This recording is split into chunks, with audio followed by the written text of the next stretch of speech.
बृहस्पति बार व्रत कथा। बृहस्पति देव की कथा आप जरूर सुने। बृहस्पति देव आपके सारे मनोकामना पूरा कर देंगे। बृहस्पति देव तो सारे भक्तों को दुख दूर कर देते हैं। बृहस्पति देव तो अपना भक्तों को कभी दुख तकलीफ में नहीं देख सकते हैं। उनकी जो मनोकामना होती है उनको सारे मनोकामना पूरा कर देते हैं। तो बोले बृहस्पति देव की जय, बृहस्पति देव की जय। प्राचीन समय की बात है। एक नगर में एक बड़ा व्यापारी रहता था। वो जहाज़ों में माल लदवा कर दूसरे देश में भेजा करता था।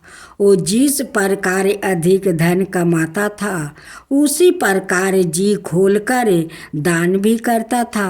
परंतु उसकी पत्नी अत्यंत कंजूस थी।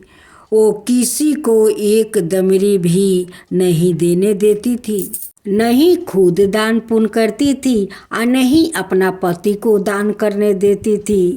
एक बार सेठ जी जब दूसरे देश में व्यापारी करने गया तो पीछे से बृहस्पति देव ने साधु भेष में उसकी पत्नी से भिक्षा मांगी।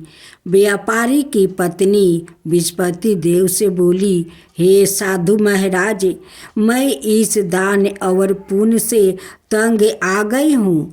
आप कोई ऐसा उपाय बताइए जिससे मेरा सारा धन नष्ट हो जाए और मैं आराम से रह सकूं। मैं यह धन लुटाता हुआ नहीं देख सकती। मेरा पति बात नहीं सुनता है, वो धन सारा लुटा देता है। तो ऐसा धन को मैं क्या करूं? इससे तो अच्छा होगा कि मेरा धन नष्ट हो जाए, नहीं रहेगा धन और नहीं मेरा पति धन लुटाएगा। बृहस्पति देव ने कहा, हे देवी, तुम बड़ी विचित्र हो। संतान और धन से कोई दुखी होता है। अगर अधिक धन है तो इसे शुभ कार्य में लगाओ, कुंवारी कन्याओं का विवाह करवाओ, विद्यालय और बाग बगीचा का निर्माण करवाओ। ऐसे पुण्य कार्य करने से तुम्हारा लोक परलोक सतर्क हो सकता है। परंतु साधु की इन बातों से व्यापारी की पत्नी को खुशी नहीं हुई। उसने कहा, मुझे ऐसे धन की आवश्यकता नहीं है जिसे मैं दान दूं। तब बृहस्पति देव बोले, यदि तुम्हारी ऐसी इच्छा है तो तुम एक उपाय करना। 7 बृहस्पतिवार घर को गोबर से लिपना, अपने केशों को पीली मिट्टी से धोना, केशों को धोते समय स्नान करना, व्यापारी से हजामत बनाने को कहना, भोजन में मांस मदिरा खाना, कपड़े अपने घर धोना। ऐसे करने से तुम्हारा सारा धन नष्ट हो जाएगा। इतना कहकर बृहस्पति देव अंतर्ध्यान हो गए।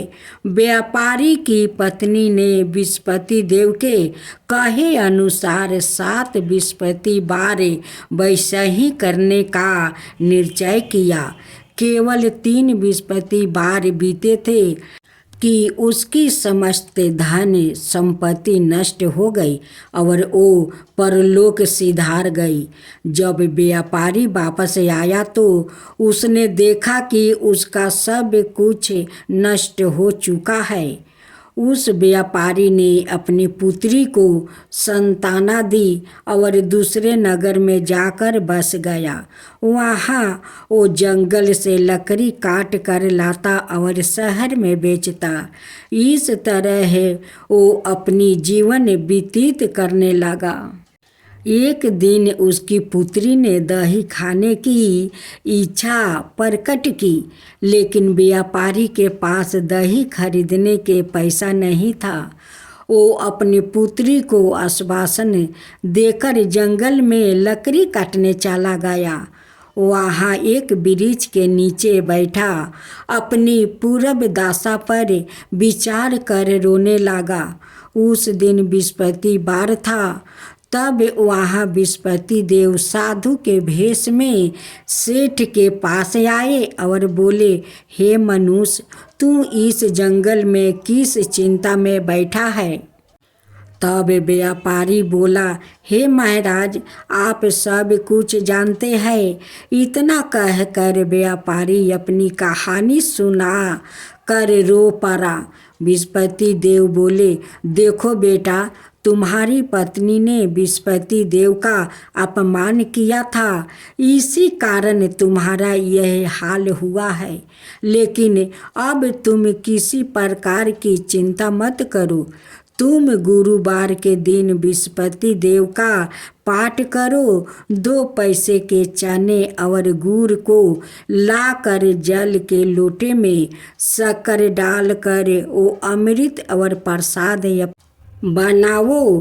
अपने परिवार के सदस्यों और साथी सुनने वालों में बांट दो। सवाए भी प्रसाद और चना मृत लो। भगवान तुम्हारा अवश्य कल्याण करेंगे।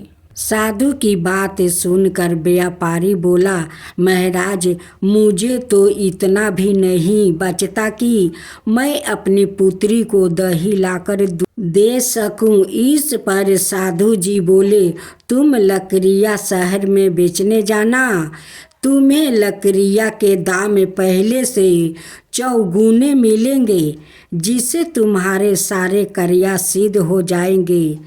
उसने लकड़ियाँ काटी और शहर में बेचने के लिए चल पड़ा। उसकी लकड़ियाँ अच्छे दाम में बिक गई, जिससे उसने अपनी पुत्री के लिए दही ली और गुरुवार की कथा हेतु चना गुड़ लेकर कथा की और प्रसाद बांटकर सवाए भी खाया। उसी दिन से उसकी सभी कठिनाइयाँ दूर होने लगी, परंतु अगले बृहस्पतिवार को वो कथा कराना भूल गया। अगले दिन वहाँ के राजा ने एक बड़े यज्ञ का आयोजन करे पूरा नगर के लोगों के लिए भोजन का आयोजन किया। राजा की आज्ञा अनुसार पूरा नगर राजा के महल में भोजन करने गया, लेकिन व्यापारी और उसकी पुत्री तनिक विलंब से पहुँचे। अंत उन दोनों को राजा ने महल में ले जाकर भोजन करवाया। जब वो दोनों लौट कर आए तब रानी ने देखा कि उसकी खूंटी पर टंगा हार गायब है। रानी को व्यापारी और उसकी पुत्री पर संदेह हुआ कि उसका हार उन दोनों ने ही चुराया है। राजा की आज्ञा से उन दोनों को करवास की कोठरी में कैद कर दिया गया। कैद में पड़कर दोनों अत्यंत दुखी हुआ। वहाँ उन्होंने बृहस्पति देवता का स्मरण किया। बृहस्पति देवता ने प्रकट होकर व्यापारी को उसकी भूल का आभास करवाया और उन्हें सलाह दी कि गुरुवार के दिन कैद खाने के दरवाजे पर तुम्हें 2 पैसा मिलेंगे। उनसे तुम चने और मुनका मंगवा कर विधि पूर्वक बृहस्पति देवता का पूजन करना। तुम्हारे सब दुख दूर हो जाएंगे। बृहस्पतिवार को कैद खाने के दरवाजे पर उन्हें 2 पैसे मिले। बाहर सड़क पर एक स्त्री जा रही थी। व्यापारी ने उसे बुलाकर गुड़ और चने लाने को कहा। इस पर वो स्त्री बोली, मैं अपनी बहू के लिए गहने लेने जा रही हूँ, मेरे पास समय नहीं है। इतना कहकर वो चली गई। थोड़ी देर बाद वहाँ से एक और स्त्री निकली। व्यापारी ने उसे बुलाकर कहा कि हे बहन, मुझे बृहस्पतिवार की कथा करानी है, तुम मुझे 2 पैसा का गुड़ चना ला दो। बृहस्पति देव का नाम सुनकर वो स्त्री बोली, भैया मैं तुम्हें अभी गुड़ चाना लाकर देती हूँ। मेरे इकलौता पुत्र मर गया है, मैं उसके लिए कफन लेने जा रही थी, लेकिन मैं पहले तुम्हारा काम करूँगी, उसके बाद अपने पुत्र के लिए कफन लाऊंगी। वो स्त्री बाजार से व्यापारी के लिए गुड़ चाना ले आई और सवाए भी बृहस्पति देव की गाथा सुनी। गाथा के समाप्त होने पर वो स्त्री कफन लेकर अपने घर गई।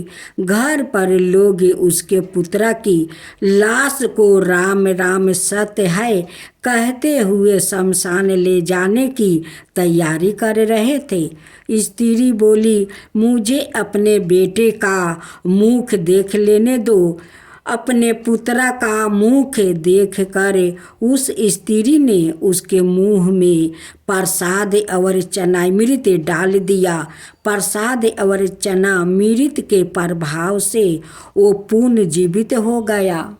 पहली स्त्री जिसने बृहस्पति देव का निरादर किया था, वो जब अपने पुत्र के विवाह हेतु पुत्र वधू के लिए गहने लेकर लौटी और जैसे ही उसका पुत्र घोड़ी पर बैठकर निकला, वैसा ही घोड़ी ने ऐसी उछाल मारी कि वो घोड़ी से गिरकर मर गया।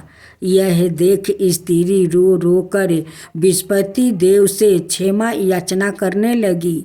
उस स्त्री की याचना से बृहस्पति देव साधु भेष में वहाँ पहुँचकर कहने लगे, देवी तुम्हें अधिक विलाप करने की आवश्यकता नहीं है। यह बृहस्पति देव का अनादर करने के कारण हुआ है। तुम वापस जाकर मेरे भक्त से क्षमा मांगकर गाथा सुनो, तब ही तुम्हारी मनोकामना पूर्ण होगी। जेल में जाकर उस स्त्री ने व्यापारी से माफ़ी मांगी और गाथा सुनी। गाथा के उपरांत वो प्रसाद और चनामृत लेकर अपने घर वापस गई। घर आकर उसने चनामृत अपने मृत्यु पुत्र के मुख में डाल दिया। चनामृत के प्रभाव से उसका पुत्र भी जीवित हो उठा।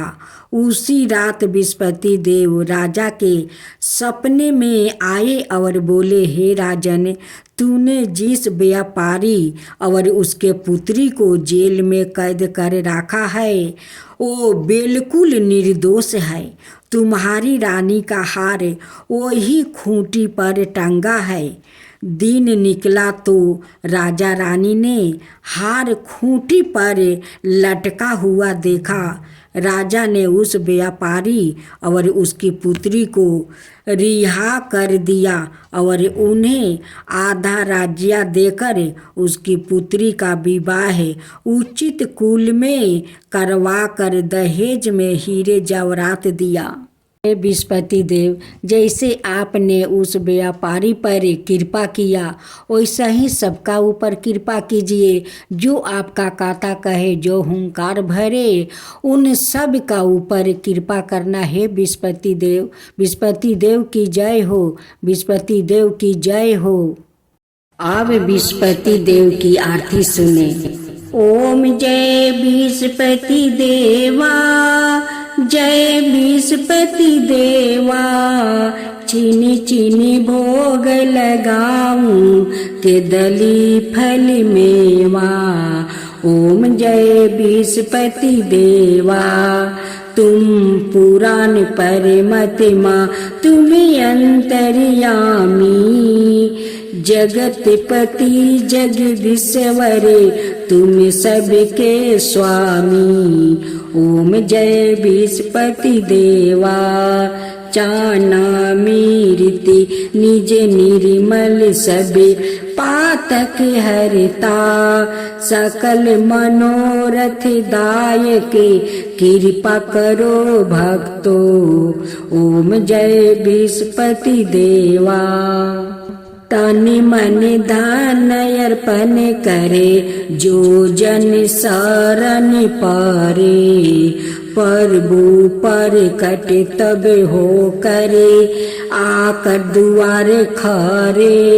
ओम जय विस्पति देवा दीन दयाला दयानिधि भक्तन हितकारी। पापी दोष सब हरता भाव बंधन हारी। ओम जय विस्पति देवा सकल मनोरथ दायक सब संशय तारो। विष विकर मेटावो संतन सुखिकारी। ओम जय विस्पति देवा ओम जय विस्पति देवा। जो कोई आरती तेरी प्रेम सहित गावे। जो कोई आरती तेरी प्रेम सहित गावे। श्रेष्ठ नंदन बंदे सो निश्चय पावे। ओम जय विस्पति देवा।